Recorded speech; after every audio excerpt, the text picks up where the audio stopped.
playing catch up. Richmond's Morning News keeps you on your way. 8 a.m. now in the day.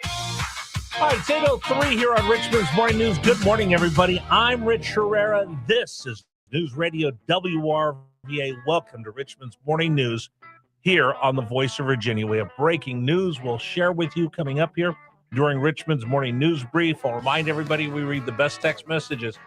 6:55, 7:55, 8:55, and then at 9 o'clock, I'm going to take over the radio station, and we'll take your telephone calls on what is becoming a very busy news day.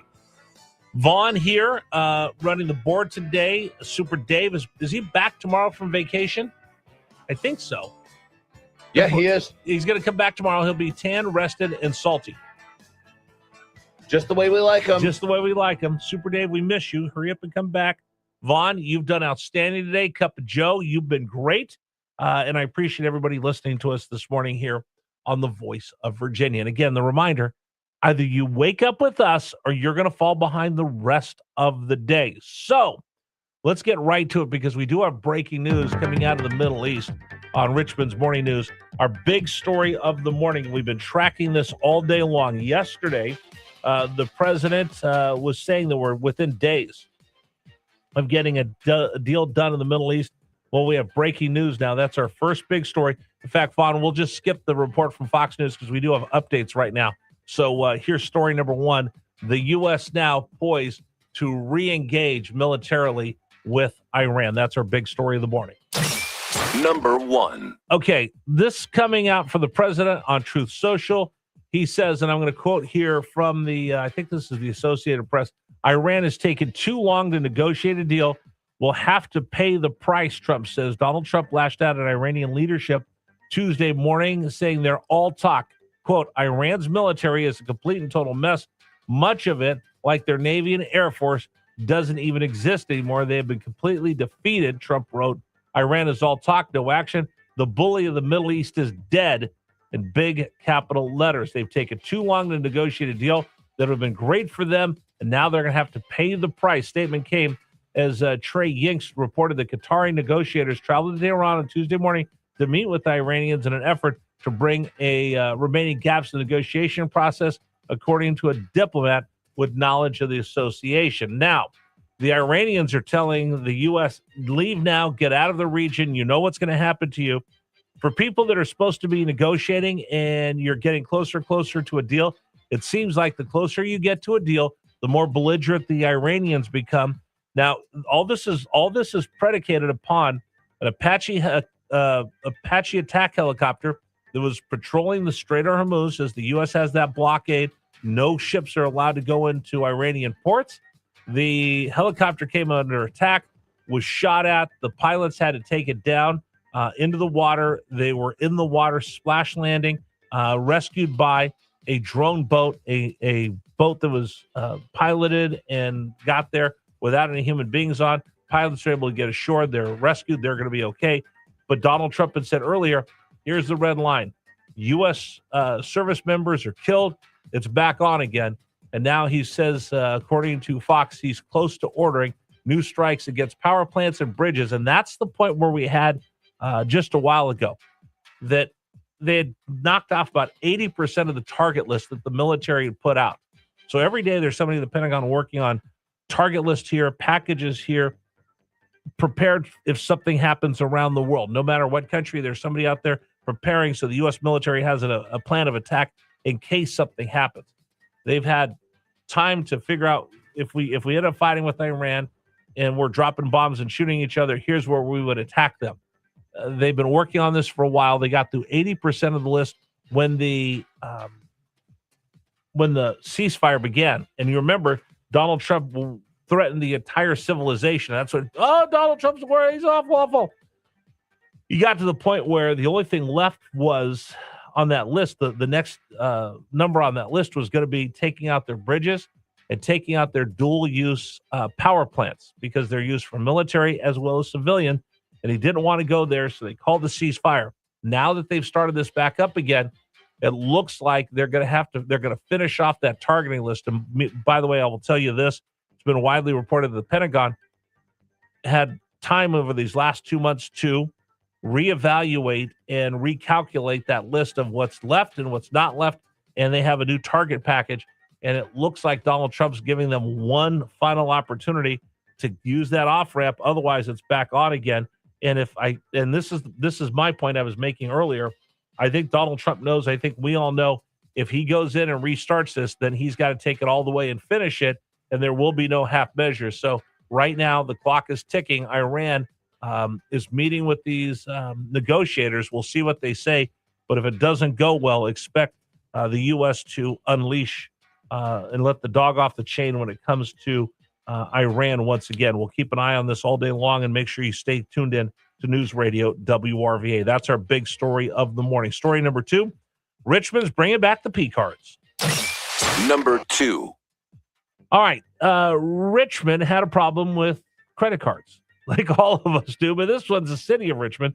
Waste, fraud, and abuse. So when Danny Avula came in, he got rid of all the P cards, the purchasing cards that employees had. There were hundreds of them. Pulled them all back. Now they're going to reinstitute the P card program.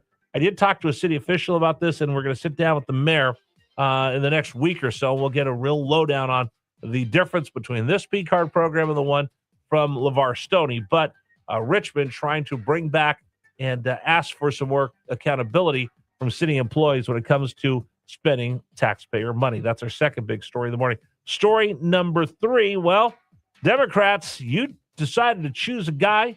73% of Democrats in Maine voted for a guy who has a Nazi tattoo, has put his hands on women, and once said he was a communist. But that's good enough for the Democrats.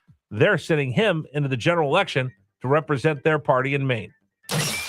Number 3. Graham Plattner, the progressive oyster farmer who toppled Maine's political establishment, even after facing a series of unsettling revelations about his past, ran up large margins in the state's biggest urban areas to secure the Democratic nomination for his Senate. I'm still far from perfect, but every day I wake up and I try to be a little bit better and a little bit kinder than I was the day before. Plattner will face incumbent Republican Susan Collins in November. Both Republicans and Democrats in the Maine governor's race are headed to a ranked choice runoff. Former Maine Governor Paul LePage won the Republican nomination on Tuesday to run in the state's 2nd congressional district. The Democrat candidates are headed to a ranked choice runoff. LePage previously served 2 terms as governor and was term limited out in 2018. Ted Lindner, Fox News. All right, it's the Democratic Party. You own it. You broke it. You bought it.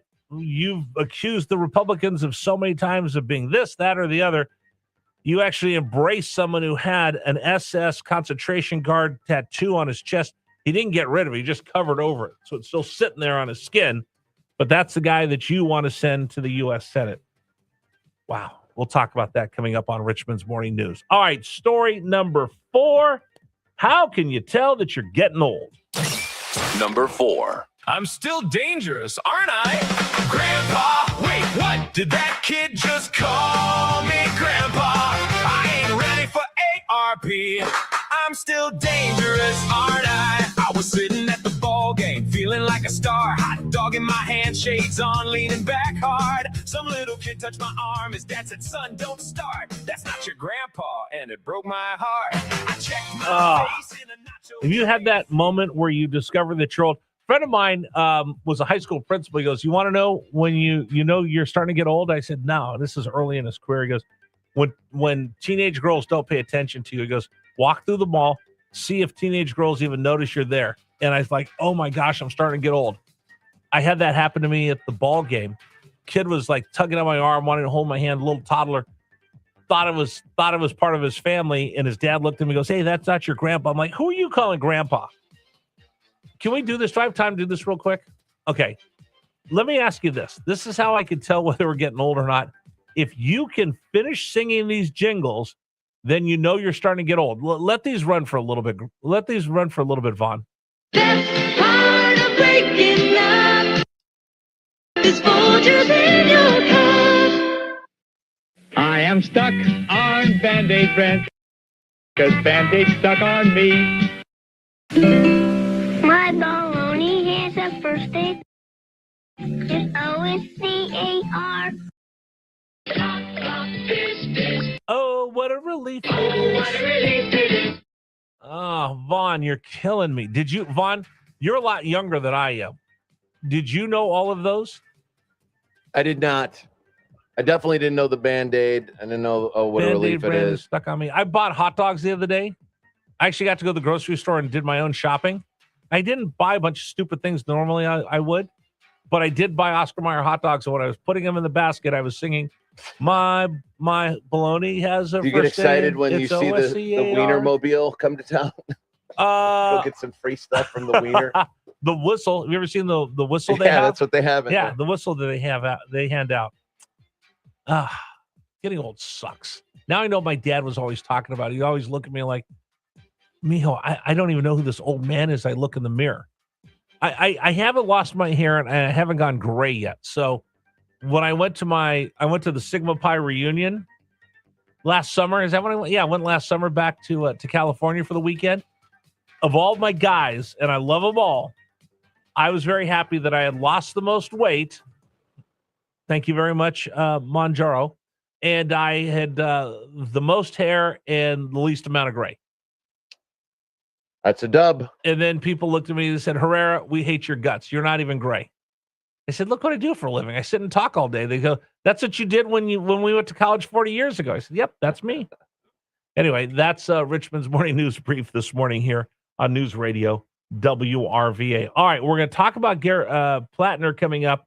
What's it mean for the Democratic Party? We'll also keep an eye on will hostilities commence between the U.S. and Iran. The president said it's time. You've taken too long. We'll break down all of that for you and keep you up to a date on everything going on. It's a busy news day. You're listening to News Radio WRVA. It is 8:15. Thank you so much for joining us. Don't forget, text line open, 833-804-1140, 833-804-1140. James Rivera text line. We'll take your telephone calls coming up as well. Telephone calls coming up in the 9 o'clock hour. All right.